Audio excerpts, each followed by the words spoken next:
Hey, welcome to Early Access Control Alpha, Beta, and Abandon. And what we are doing, we are looking at Martial Law by DropDGames. Launched in 2015, and it was pretty DOA when it launched. I think it only lasted a couple development cycles. Well, it did through the update history, and I don't know if anything more was published, but the last update was in 2015 too. It was like December or something like that. We can just check real quick. December 2015. So they might have done some other fixes. I don't know. Maybe just not logged it there. I'm not 100% sure. But the developers, DropDGames, I guess the only two names that are kind of you can find on the forum, the community hub, are Salamander and Profit. And Profit was kind of the first one that went AWOL. Salamander at least acknowledged the community till about 2017, and then there's been actually like no communication since then. And a lot of people kind of were like, yeah, what's going on, blah blah blah. But typical story. I mean, it is priced at 329, but 329 is way more than this game is worth in its current state. So that's not a knock to the developers at all. Thank you for pricing the game low and affordable, but the thing is, it's just there's nothing here in this video like that, and it's basically a non-existent kind of game scenario.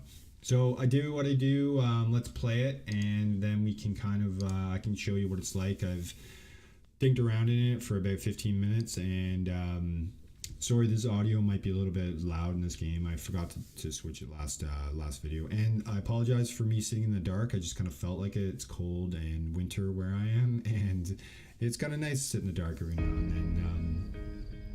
So there's no real way for me to edit the intro music here. I'm not going to bother to switch it in my settings, so we're just going to show you what the game's like. Thankfully, it's not too long. And yeah, I'll just kind of show you what this game's all about. So this game is, if you're familiar with the Unity engine, so now when I say 329 is too much money for this, if you're familiar with the Unity engine, Unity is free and these assets are free. So you can basically go and make your own map and do this exact same thing.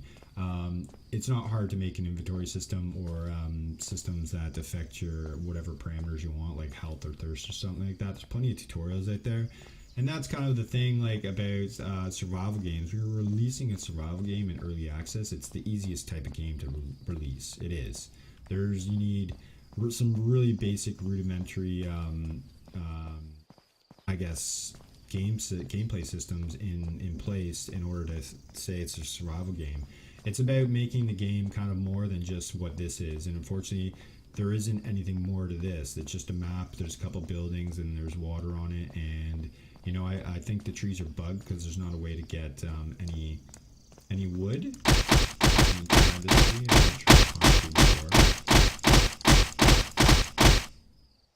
And I'm not getting any wood, so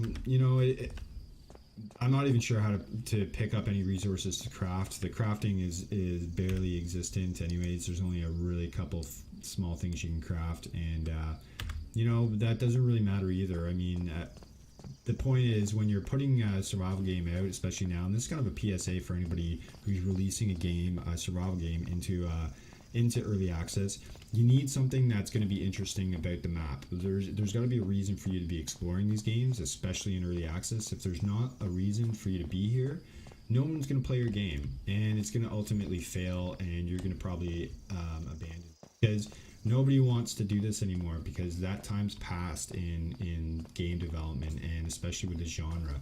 There's no reason for you to enter a map unless there's a reason for you to be on that map. So providing a game that just has a basic map with a couple animals to kill, which I don't even see in this game, and then some things to craft and some stuff to survive and build in. The gameplay is not going to last, and people aren't going to test your game. They're not going to want to play. They're going to want to know why they're trying to survive and have a reason to keep playing. And if it makes it worse if you're relying on the free content creation of PvP, because PvP players, who's going to play if there's no reason to play? And so your PvP is going to be non-existent because people aren't going to play, and you're stuck in this perpetual failing kind of game development loop. And it gets overlooked even still today for people making these survival games. So I plead with you, if you're making a survival game, don't just do this, because this is a prime example of what's going to happen, and you're kind of stuck in this kind of situation. So I'm not even going to show you the buildings. I've only been able to find some food and water, and there's no real reason for me to continue playing this game. And if it was 2015 and I was playing this game, yeah, I'd be kind of feeling the same way. So you can kind of see why it actually did fail. Now, I don't knock. I'm not trying to say that knock the developers. You know, although you could knock them for kind of abandoning it and leaving in this kind of state, but that's kind of what you get. And so at the price point of $329 and where this game sits right now, it's definitely not worth it. And it's been abandoned anyways, so there's no real reason to support it. So save that money, and we'll find a game eventually that is worth that $329. So this one's been abandoned, and yeah, that's all I really have to say. If you found this video helpful and you like the content, like, subscribe, and I'm on to the next one. There's plenty of games, so have yourself a great day.